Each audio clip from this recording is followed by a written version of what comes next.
जय हिंद दोस्तों। आज हम इस वीडियो में जानेंगे कि सीमांकन क्या होता है, सीमांकन कैसे होता है और सीमांकन कौन कर सकता है और सीमांकन में जमीन के मालिक और अमीन को क्या-क्या करना होता है। इस वीडियो में हम सारी इन बातों को जानेंगे, एक-एक नैरो पॉइंट को इसमें रखेंगे, जिससे आपको सीमांकन के बारे में समझने में काफी ज्यादा सहूलियत होगी और इससे आपको अपने जमीन पर जो विवाद है उसका आप आसानी से हल कर सकते हैं।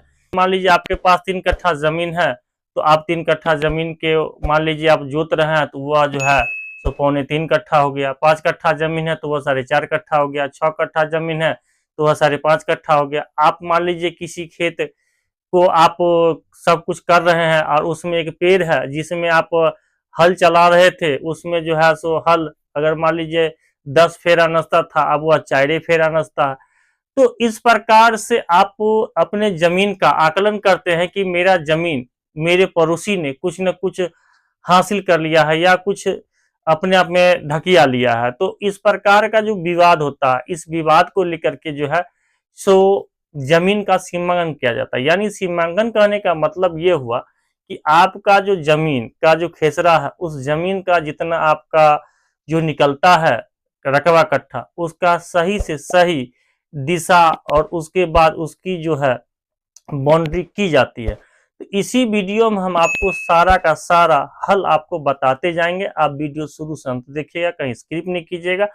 सबसे पहले हम ये जानते हैं कि सीमांकन के लिए जो है सो सबसे बड़ा चीज ये होता है कि अगर किसी दो व्यक्ति का जमीन आसपास है और किसी एक व्यक्ति ने जमीन के बगल में मान लीजिए माटी कटवा लिया, आड़ी सटा के माटी काट दिया। अब माटी काट दिया तो होता क्या है कि 5 साल 10 साल के बाद वो जमीन बारिश में जैसे उसका आड़ी हट जाता है। हटने के बाद क्या होता है कि जो ऊपर वाला का जमीन है वो नीचे वाला में चला जाता है। उससे ये होता है कि नीचे वाला का जमीन तो बढ़ गया लेकिन ऊपर वाला का जमीन जो है घट जाता है। या फिर जोतने के क्रम में क्या करता है, उसका आड़ी तोड़ दिया, उसका आड़ी तोड़ते तोड़ते तोड़ते तोड़ते जो है तो जमीन को उसके अंदर कर देता। जैसे कि मान लीजिए एक प्लॉट है, अब इस प्लॉट का मान लीजिए ऊपर वाला कोई व्यक्ति है। अब इस व्यक्ति ने क्या किया कि इसमें मिट्टीकरण कर दिया। अब जो मिट्टीकरण कर दिया तो इसका आड़ी क्या है कि 10 साल के बाद यह यहाँ आ गया, ठीक है। या फिर मान लीजिए आपका यहाँ कोई एक तार का पेड़ है। अब तार का पेड़ रखे हुए हैं, कभी आप इसमें जो है सो 10 राउंड हॉर्न चलाते थे, अभी चौड़े राउंड चलता है, इतना नहीं चल पाता है। तो इस प्रकार क्या करता है कि ये व्यक्ति इस जमीन को आप हासिल कर लिया। अब इसका सही क्या है कि इसका सही ढंग से सीमांकन नहीं हो पाता, या फिर इधर से कोई जमीन कर लिया या फिर इधर से कोई कर लिया या फिर इधर से कोई कर लिया। यानी किसी भी एक ओर से बाउंड्री या दो ओर से बाउंड्री का सही आकलन नहीं होता है। यानी आपका जो 6 कट्ठा जमीन है वह 5.5 कट्ठा पुरता है। तो इसके लिए आपको जमीन का सीमांकन करवाना चाहते हैं, विवाद हो जाता है। तो सीमांकन करवाने के लिए सबसे पहले आपको अपने अंचल में अंचलाधिकारी के पास एक आवेदन देना होता है और एक फीस जमा करना पड़ता है। और इस प्रक्रिया के बाद आपको अंचल से एक नोटिस मिलेगा। उस नोटिस में आपको यह दिया जाएगा कि अमुक दिन आपके यहाँ जो है आपके जमीन का सीमांकन किया जाएगा। उसमें आपको और आपके जमीन के जो भी पड़ोसी है आपके जमीन की तरफ से, वो सारे व्यक्ति उस जगह उपस्थित रहेंगे जिस दिन सीमांकन का कार्य किया जाएगा। तो सीमांकन ऐसे आप मान लीजिए कि हम लोग भी जब कोई जमीन नापी करते हैं तो जमीन जमीन नापी करने के समय में क्या होता है कि तिमेरा या चौमेरा से या किसी बम्बा से या किसी मुस्तकिल से जमीन की नापी करते हैं। वो भी नापी और ये भी नापी में दोनों सेम ही होता है, लेकिन यहाँ पर जो जमीन का सीमांकन होता वो सरकारी अमीन द्वारा किया जाता।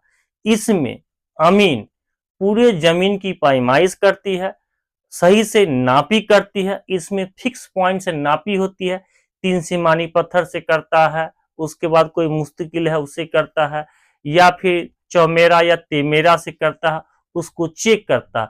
इस वीडियो में और भी इसके बारे में हम बताएंगे।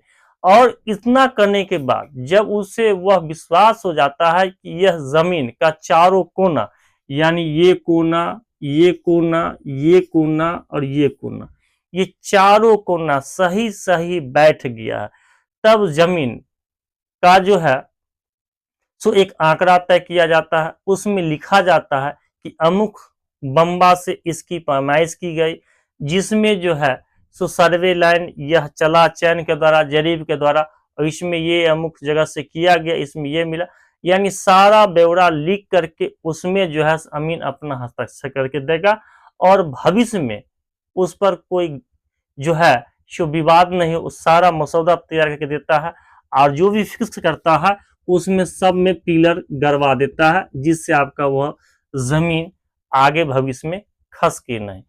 तो अब चलते हैं कि सीमांकन के लिए जो है सबसे ज्यादा महत्वपूर्ण चीज क्या है।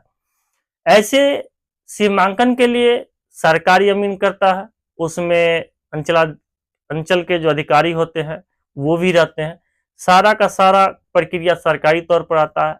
लेकिन जो प्राइवेट अमीन है वो भी इस चीज को कर सकते हैं और करके जो है सो जमीन की सही पैमाइश कर सकते हैं। तो इसके लिए जो सबसे पहले होता है, एक कोई प्लॉट है जिसका विवाद सुलझाना है, और सुलझाने के क्रम में क्या है कि इस जमीन को आप मान लीजिए इस पड़ोसी में है, या फिर इस पड़ोसी में है, या फिर ऐसे जमीन है, या मान लीजिए फिर ऐसे जमीन है।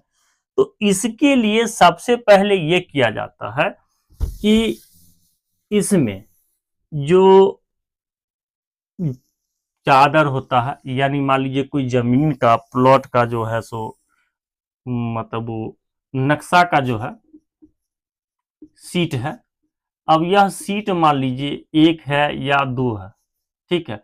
तो उसमें क्या होता है कि वहां से 3 सीमानी पत्थर होता है, मान लीजिए कॉर्नर पर 3 सीमानी पत्थर होता है।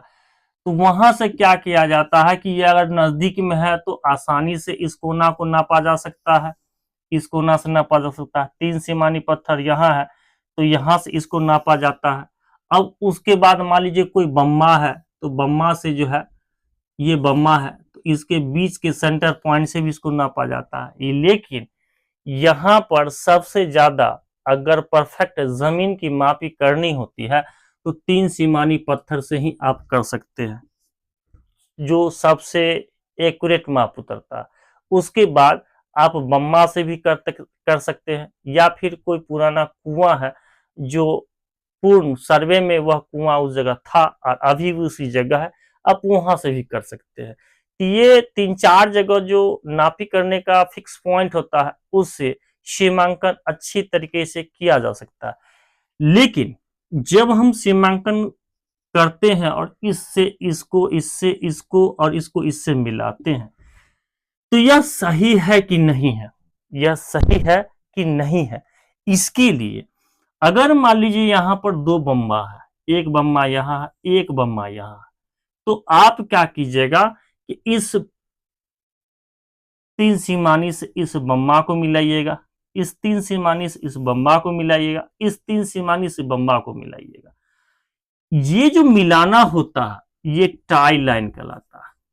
इस टाई लाइन के थ्रू आप इसको चेक करना होता है, क्योंकि यह नापी सही हुआ कि नहीं हुआ, इससे इसको, इसको इससे, इसको इससे चेक किया जाता है। जब यह सही ढंग से बैठ जाता तो जो हमने जमीन की मापी किया उससे इस बम्मा को, उससे इस बम्मा को एक टाई लाइन चलाते हैं, और टाई लाइन चला के चेक किया जाता है कि हमने 2-3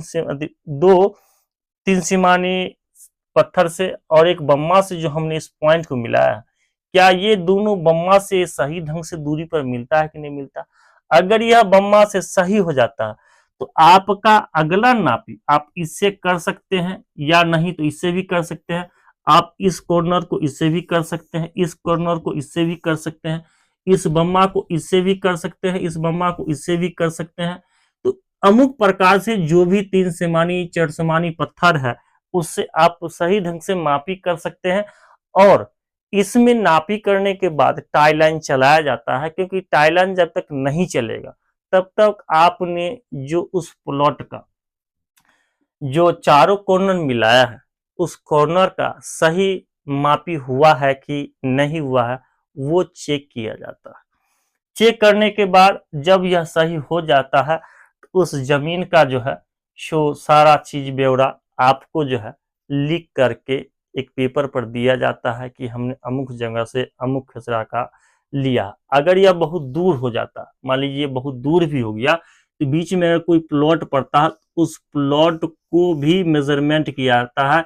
इस प्लॉट को इससे मिला दिए, इस प्लॉट को इससे मिला दिए, इस प्लॉट को इससे मिला दिए। अगर यह भी प्लॉट सही निकल जाता है इससे, तो एक फिक्स पॉइंट ये भी हो जाता है, क्योंकि अगर सही ढंग से तीनों पॉइंट से अगर यह कोना मिल जाता है, एक फिक्स पॉइंट यहाँ भी हो जाता है। तो सबसे ज्यादा जरूरी चीज है कि नजदीक में है इसका सीमांकन बहुत जल्दी हो जाता है, यानी जमीन का जो बाउंड्री है जल्दी हो जाता है। दूर है तो उनको अच्छा सा मुश्किल खो जाता है, अगर नहीं खो जाता है तो उसमें जो है उस तीन सीमानी पत्थर से उस मुश्किल को खोजा जाता है, इसके लिए समय लगता है।